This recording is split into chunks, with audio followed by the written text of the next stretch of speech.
Uhali gani mpenzi mtazamaji wa VOP TV? Tupo katika shehia ya Mbuzini, mtaa wa Kwaremi, kufuatia tukio lililotokea jana linalomuhusu kijana anayetambulika kwa jina la Saleh Juma maarufu Ponela. Tumekuja kuongea na wananchi, wanalipi la kusema kutokana na tukio ambalo limetokea. Usiondoke, baki na mimi Musa Hamadi wa VOP TV. Assalamu alaikum warahmatullahi ta'ala wabarakatuh. Alhamdulillahi rabbil alamin, salawatullahi rabbi wa salamuhu, amma ba'd. Kwa jina naitwa Malik Yusuf Juma na ni mwalimu wa Madrasati Salihin Mbuzini Mnyonge, na nipo hapa kwa ajili ya kutoa maoni mawili matatu kutokana na habari ya jana iliyotendeka jana. Kwa kusema kweli, muda wa majira ya jioni, nyakati za kama saa 8 hivi au saa 9, nilikuta tokeo ambalo kuna kijana mmoja nyumba ya jirani yetu pale alianguka chini kalala, lakini kusema kweli istifahamu sikuweza kujua kwa wakati ule kuna tatizo gani, lakini nimemuhisi kama alilewa sana, yani kanywa pombe nyingi kalewa. Kwa maana hiyo sasa, baada ya muda mfupi baada ya hapo wakatokea watu, nikajua kinachoendelea kwamba yule bwana alipatwa na majanga mabaya, na huenda ikawa ni sehemu ya watu ambao waliofikwa na mabaya. Sasa kwa kitendo kile kilichofanyika, kwa sababu naambiwa ni mmoja katika, tunaambiwa hawa wana mtandao, na mtandao wao hawa nasikia ni mkubwa, na huyu naambiwa ni mmoja katika watu makanisi na kafanyiwa na huyu aliyefanya, wote hawafai katika mtaa huu, na hii ni kwa sababu kunapelekea madhara makubwa kijamii, kiafya, hata kidini. Sawa? Na kidini ndio kuna madhara zaidi. Naona kwa sababu mwanamme unapokwenda ukamliwatwi mwanamme mwenzio, hili ni tatizo. Hata imani inakataa. Hata huyo Allah subhanahu wa ta'ala na yeye amekataza katika swala, kufanya swala hili, mwanamme kumwingilia mwanamme mwenzio. Naona sasa leo inakuwaje hata inafika mahali anatokea mtu hapa mtaani, halafu baada ya kutokea huyu mtu anawaleta watu tena wageni wa nchi hii, anakuja hapa, anakuja nao, akishakuja nao anakuja kufanya kitendo namna kama hichi. Hili halikubaliki kiimani, kijamii, hata kimazingira halikubaliki. Sawa? Lakini vile vile tukiangalia tena upande huo wa kiimani, utakuta kwamba hili swala sijui watu wanalichukulia kama ni sehemu ya starehe za kidunia, lakini kama ni starehe za dunia hizi sizo, kwa sababu Allah kaziweka starehe za dunia na kaziweka kwamba mwanamme ampate mwanamke tena kihalali, kwa njia ya halali. Hasa leo ndapokuja akatokea mtu akafanya kitendo cha kumwingilia mwanamme mwenzake, hili ni tatizo kubwa na ni msiba mkubwa. Na hapa mtaani hili si mara ya kwanza kulisikia, kwa sababu la jana lilipotokea ikawa basi, lakini nyuma kulisikia tena kama hili limewahi kufanyika. Naona sasa kwa hali kama hii tunaiomba serikali ichukue jitihada za kuwadhibiti hawa watu, kwa sababu wanatuharibia mitaa yetu, wanatuharibia watoto wetu. Leo lilifanyika jana, kila mmoja kapata habari, hata yule kuku basi anajua kama fahali fulani pamefanyika jambo fulani. Naona sasa ikiwa vijana wetu watasikia masuala kama haya, na sisi tukaamua kulinyamazia kimya, kwa kusema na ukweli, tutakuwa tunafuga. Lakini jengine Tukilinyamazia kimya, hata hawa watoto wetu tuna hofu ya kuja kuiga vitendo kama hivi. Sawa? Kwa sababu kuna watoto ambao wapo katika ridhaa ya wazazi wao na wanawasikiliza wazazi wao, lakini huyu anamsikiliza mtoto wake, siku moja anaweza kuja kutawishika akaja akafanya kama hivi, tukawa tunapata kizazi ambacho kinaharibika, na sio lengo. Lengo ni kutengeneza vizazi vilivyokuwa bora, vitakazoweza kutii amri za Mwenyezi Mungu Subhanahu wa Ta'ala. Kwa hiyo, kwa maoni yangu mimi, kwa kitendo cha jana kitatokezea, ikiwa huyu mtu anayefanya hivi yupo, basi serikali tunaomba imdhibiti. Na sio yeye tu, hata kama kuna wengine wapo, kwa sababu pengine inawezekana si mmoja huyu. Wapo, inawezekana kwa pana wawili, pana watatu au pana wengi wanaofanya hivi. Hebu naiomba serikali ichukue hatua juu ya watu hawa. Bi Mkubwa Suleiman Rashidi. Ni mkazi wa wapi? Mbuzuni kwa Mnyonge. Labda umelishuhudiaje au umelisikiaje tukio ambalo limetokea jana? Kwa kweli tukio ndio lisikia jana, sikulipenda wala sikulifurahia, kwa sababu sisi hapa tuna watoto na sisi sengine tunaondoka hapa kuanzia asubuhi mpaka jioni, na tunawaacha watoto tu hapa mitaani, hatujui wanafikia hatua gani. Lakini kwa kitendo kilichotokea jana hatujakifurahi, na ingewezekana sasa kama hii nyumba mwenyewe yupo ilikuwa hajafanya utafiti, ikiwezekana kama ni kulivunja au laiti kama angelitengeneza wakatafuta wapangaji wakawekwa, au wakafanya jambo lolote ambacho kitawezekana katika huu mtaa, hata kutengeze msikiti pia si baya, au madrasa. Hasa ambacho tokeza ndo kama hivyo, sengine hatujui sasa hapo kama watoto wetu tayari washafanyia matokeo kama hayo, hatujui vipi. Lakini kwa tatizo lililotokezea jana si kitendo kizuri, na hatujajua hapo baadaye kitatokeza tendo gani zaidi. Sasa mimi sijui hao viongozi ndio watakojua jinsi gani wamfanye au wachukue ni hatua gani wafanye. Wito wako labda kwa serikali au kwa vyombo vya dola? Wito wangu kwa serikali au kwa nini ya dola, maamuzi wachukue, sheria ichukue mkono wake. Kwa majina naitwa Osman Suleiman. Mimi ni mkazi, naishi huko katika hii nyumba hii. Na huyu mfanyaji ile tukio naishi naye huko kwenye nyumba.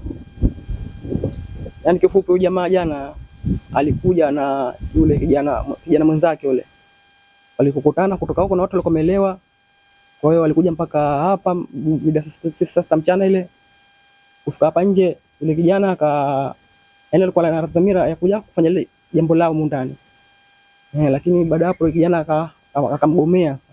Akataka kuingia, akamforce aingie, kijana anataka kuingia. Kwa hiyo akaanza kupiga hapo nje, akamburuta hapo ili mtani amforce aingie ndani, lakini kijana mwisho siku sababu kulikuwa na watu walikuwa wameelewa, kwa hiyo kama anamshinda yule. Kwa baadaye kijana akafanya kama anaondoka zake, akaburuzana mpaka pale mbele pale, kijana ndo aanguka sababu alikuwa akampa pombe nyingi sana, alimlewesha yule. Pombe ilimzidi nyingi. Kwa hiyo unaweza kutuambia labda ni jana tu au kuna matukio mengine ulishawahi kuyashuhudia kabla ya hili la jana? Matukio ni mengi, sio kushuhudia, nishamripoti mara nyingi sana, si mara moja si mara mbili, nishamripoti mara nyingi sana. Sasa matukio ashafanya si mara moja. Na ashakuja na Barazuli, sio huyu tu, anashakuja na tofauti. Na mara moja nilianza kwa kumkemea, nikamwambia masuala si mazuri, kanuni sio mara kwanza alinipa samani Usmani bwana, usirudi tena. Mwisho siku ndo matukio bado anayarudia. Sasa nilipoona vile ndo mwisho siku nikapiga simu uongozi, wakaja huko ndani. Na wakakuta kweli masuala. Kwa sababu ashafanya si mara moja si mara mbili. Ni tabia yake jamaa, kifupi jamaa. Ndio ashafanya hivyo. Mpaka leo Barazuli lako alikuwa anakuja, mimi nilikuwa nazuia asiingie ndani. Yesu anashafanya si mara moja si mara mbili. Wito wako labda kwa jamii ambayo inatuangalia wewe? Wito wangu katika jamii ya masuala si mazuri, tuachane na masuala sababu hata kwa upande wa Mwenyezi Mungu ampendezeshi si mazuri.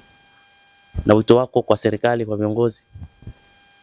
Wito wangu kwa viongozi, mimi nataka hawa jamaa hapa waondoshwe sababu kabla uje wao mtaa ulikuwa hauna masuala hayo. Ulikuwa shwari kabisa, hakuna matukio ajabu kama hayo.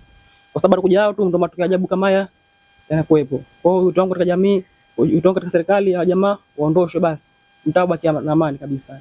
VOP moja kwa moja imekwenda kuzungumza na sheha wa shehia ya Mbuzini pamoja na diwani wa wadi ya Bububu. Wana lipi la kuzungumza kuhusiana na tukio ambalo limetokea jana la kijana ambaye ametenda tabia ambayo sio nzuri na tabia ambayo inachukiza kwa jamii hasa wakazi wa Mbuzini katika mtaa wa Kwaremi. Wana yapi ya kusema? Kwa jina naitwa Ndagula Hassan Juma, Bishia wa shehia ya Mbuzini. Majira ya mchana jana nilipigiwa simu na mjumbe wangu. Wakaniambia, Bishia uko wapi, huko kuna tatizo? Nikamwambia mimi sipo, niko kwenye matatizo mengine huku chini. Wakaniambia huku yule kijana kwenye nyumba yake tayari amesharudia Ponera. Nikamwambia sasa basi kwa hapo mzibitini, alafu muite askari achukuliwe apelekwe kituo cha polisi. Baada ya kupata taarifa kutoka kwa wananchi pamoja na wajumbe, ikabidi wakaja hapo diwani na wajumbe wengine wakaamua kupiga simu polisi. Polisi wakaja wakawadhibiti wale vijana pamoja na wajumbe wale, na askari jamii walikuwepo, kaondoka nao kwenda nao kituo cha polisi. Wito gani unaotoa kwa wananchi kuhusiana na swala hili ambalo limetokea jana? Wananchi ninachowaomba watulie, sheria zitachukuliwa dhidi ya hawa vijana. Na pia nilikuwa naomba huyu mwenye nyumba, tunataka mashirikiano na yeye, kwa sababu tushampigia simu, tushamuita, tunamuomba aje tushirikiane nao, kwa sababu hawa watu wameletwa na Remi ndio wakaja wakakaa. Mwanzo walipokuwa bado hawaja kuwepo hapa, ilikuwa hakuna tatizo ndani ya mtaa hapa. Na dhidi pia ni hii nyumba iko katikati ya mtaa, pana watoto, pana watu walemavu, pana wagonjwa. Hawa watu ni huyu mtu yupo Ponera, ni kawaida yake. Maana tukisema kwamba tunamsingizia sio, tushakuja hapa si mara moja, si mara mbili, si mara tatu kwa swala hilo moja. Mwisho kesi ikenda mahakamani, diwani kenda kupanda paka mahakamani kwenda kutoa ushahidi, lakini bado tunaona ile swala anaendelea nalo. Tunaiomba serikali itusaidie, ifate huyu mtu apewe adhabu kali. Na hapa pia tunaomba wenye nyumba waje watushirikiane nao, hili swala hatulitaki katika shehia yetu. Jina langu naitwa Ramadhani Juma Mkanga, ni diwani wa wadi ya Bububu. Hapa leo tupo katika shehia ya Mbuzini, eneo hili la Nyonge almaarufu Kwaremi. Kama ilivyoelezwa na wenzangu kwamba jana pametokea hili tukio la bwana huyo anaitwa Ponera, lakini jina lake halisi yule bwana kwa ninavyomfahamu mimi anaitwa Sale Juma Chasama, ndio jina lake, lakini almaarufu ndio hilo Ponera. Huyu bwana hilo jana amefanya hilo tukio, lakini kama walivyoeleza wenzangu, tukio hili si la mara ya kwanza. Hilo tukio ni muendelezo wa matukio yake, lakini ikumbuke kipindi kilichopita cha mwezi wa Ramadhani wenzetu wa Malindi kule waliripoti taarifa za huyu mtu, lakini naye pia alijitokeza katika vyombo vya habari akakanusha. Nataka nieleze jamii hapa leo kwamba ule ukanushaji wake ni wa urongo. Huyu bwana sisi huku Mbuzini ndo tunakaa naye, ndio tunaishi naye, tunamjua. Na anasema haya kwa ushahidi, kwa sababu liko tukio alishawahi kulifanya humu ndani, na ikamlazimika tumkamate tumpeleke polisi. Na bahati nzuri polisi katika hili lazima tuwasifu, hawakufanya ajizi, walimfikisha mahakamani, kwa sababu baada ya kufanya tukio hazikupita siku nyingi ikabidi tukaitwa mahakamani kwa sababu ya kwenda kutoa ushahidi. Binafsi ninayezungumza hapa kama diwani nilikwenda kutoa ushahidi mahakamani, tena ushahidi wa vielelezo vya picha kwenye simu ambapo nilipiga mimi mwenyewe. Kwa mwisho wa siku tukaiachia mahakama, lakini baada ya wiki tukamkuta yupo mtaani. Sasa hatujui mahakama iliamua nini, kwa sababu hatuwezi tukaiingilia. Lakini kimsingi naomba kutoa wito sana kwa jamii, hususan jamii inalozunguka eneo hili na maeneo mengine. Hapa sisi karibu, kama alivyoeleza mwalimu wangu, pana madrasa hapo.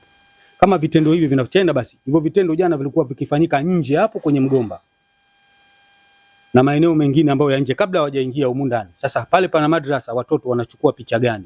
Wanapata mafunzo gani? Kwa hivyo jamii kwanza tushirikiane pamoja juu ya kuviondosha vitendo kama hivi na zama pale tunapowakuta watu wageni katika maeneo yetu. Lakini la pili, serikali naomba, sababu tunajua serikali yetu pia hairidhishwi na vitendo hivi kwa mujibu wa sheria pia. Kwa hiyo sheria ichukue mkondo wake. watu kama hao wanapokamatwa na unapopatikana ushahidi kama ule tuliotoa, basi adhabu kali ithibitike kwao. Ili jambo hili lisiwe endelevu, kwa sababu nchi yetu ya Tanzania ni nchi ambayo ya watu waungwana, watu ambao wengi wao tunamcha Mungu, kila mtu kwa imani yake, na Mungu hivi vitendo pia amevikataza. Lakini sisi kama viongozi na viongozi wa mihimili, basi tujue maamuzi yetu tuyasimamie kwa mujibu wa taratibu, tukiamini kwamba ipo siku tutaulizwa mbele ya Mwenyezi Mungu. Asanteni sana. Asante sana. Asante sana. Tukio hili linapunguza usalama kwa watoto na vijana pamoja na jamii kwa ujumla. Nadhani umesikia kwa makini maneno pamoja na maoni ya wananchi pamoja na maoni ya viongozi kwa ujumla pamoja na maoni ya wakazi wa shehia ya Mbuzini. Ulikuwa na mimi Musa Hamadi wa VOP TV, lakini nyuma ya kamera ipo na Yasir. Tembelea YouTube channel yetu VOP Online TV kwa habari moto moto. Subscribe kisha bonyeza alama ya kengele ili kuwa wa kwanza kupata taarifa zetu. Usisahau kulike, kucomment na kushare. VOP Online TV. VOP Online TV.